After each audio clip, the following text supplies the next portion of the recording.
The next exercise in our armbar sequence is the bent armbar.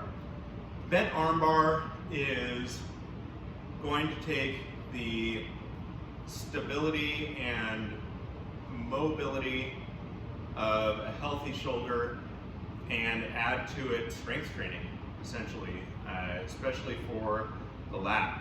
It's a great exercise to learn how the lat is a synergist for pressing, even though the lat is commonly thought of as a pulling muscle for the upper extremities. It's also a great drill, an essential drill, I'd say, for training towards the bent press, or if you are interested in pressing throughout the get-up. Pressing throughout the get-up is one of my favorite pressing specialized variety exercises, or get-up specialized variety exercises, because you combine the isometric support of the get-up with the just natural strength building capability of the press. And you do that in a bunch of different directions. If you can perform all of the pressing variations within the phases of the get-up, you have a damn healthy shoulder. You have a shoulder that is nigh bulletproof. It's not going to be slipping around very much if you can control those positions and perform presses within them. So the bent armbar is one way to get there. Unlike the regular armbar, we're not going to push the thoracic range of motion on the bent armbar, so when I'm getting into the starting position, you'll see that I don't straighten my leg and press my hips into the floor and end up with the bell kind of behind me. I'm going to stop with a nice high knee, and that will be the position in which I'll practice. You can do the bent armbar a couple of different ways. You can do it with an isometric hold, where you'll bring the kettlebell down and it'll sit against your lat, and you'll just breathe into that and get greater and greater and greater range of motion. An excellent exercise for folks who have a tight anterior shoulder, and a good exercise for learning how far you can push your mobility if you are not a particularly mobile individual.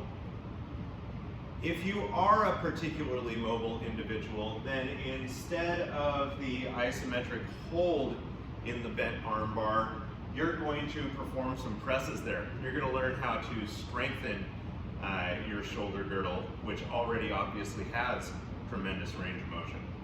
So without further ado, here's the bent armbar, or the bent press enthusiast in you.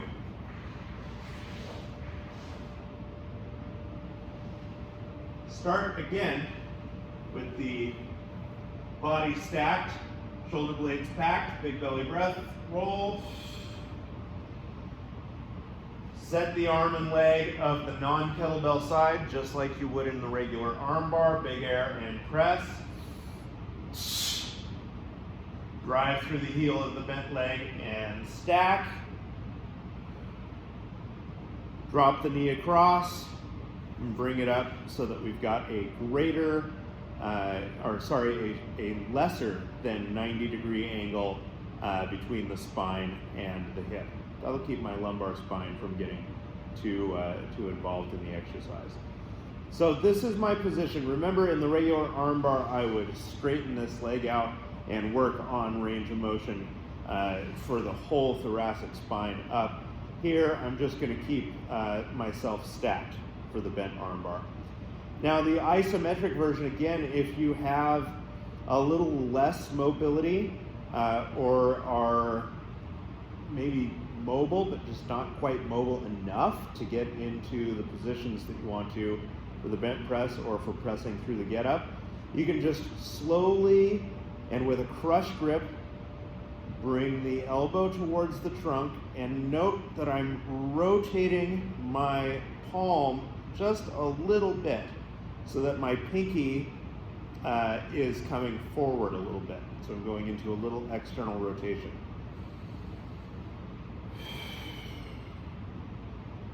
While in this position, I'm just going to let that sink back, my elbow towards my spine. Now, getting out of this, I'm not going to press back up because I've gotten into an extreme range of motion.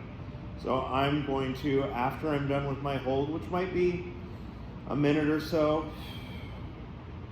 I'm going to just roll back out of it, bring that elbow to the floor, cover, and roll back. So I'll show you from the other side so that you can see what's going on between my elbow and spine and all of the shoulder packing and lat contraction that's happening. Contract and relax, I should say, that's happening in the lats. Roll, set, press, drive over, sweep the leg across, get that nice high knee angle. With a crush grip, draw the elbow down towards the hip. Just hold there. And with each breath, let that elbow float a little lower towards the spine.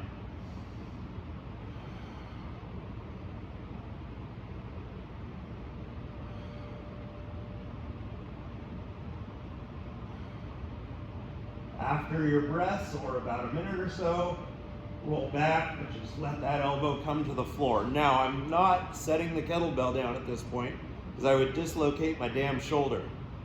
I'm going to cover and roll back onto my side, especially in that extreme range of motion where that elbow is dropping so far towards the middle of the body.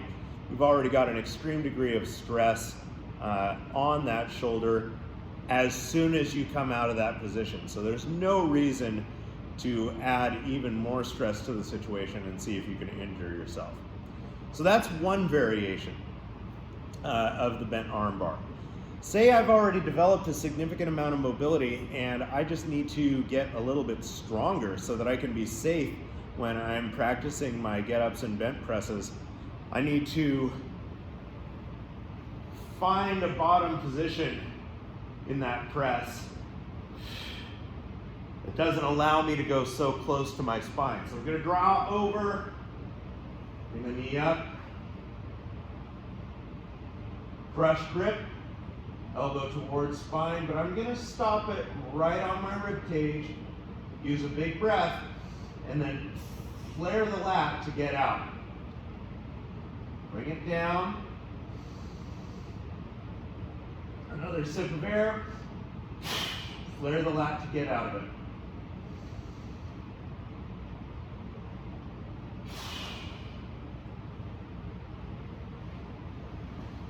Uses the same muscles as the bent press, but in a more deliberate way. In the bent press, you continue to sort of fold out from under the weight so that it stays on your arm, stays connected to your rib cage a little bit longer. But we're not handling the weights in a bent arm bar that we would in a bent press. We're certainly not handling all the weight that we could in a bent press or in a get-up. But it's enough. It doesn't have to be heavy. You're aiming to create strength in the presence of range of motion. That's the bent arm bar.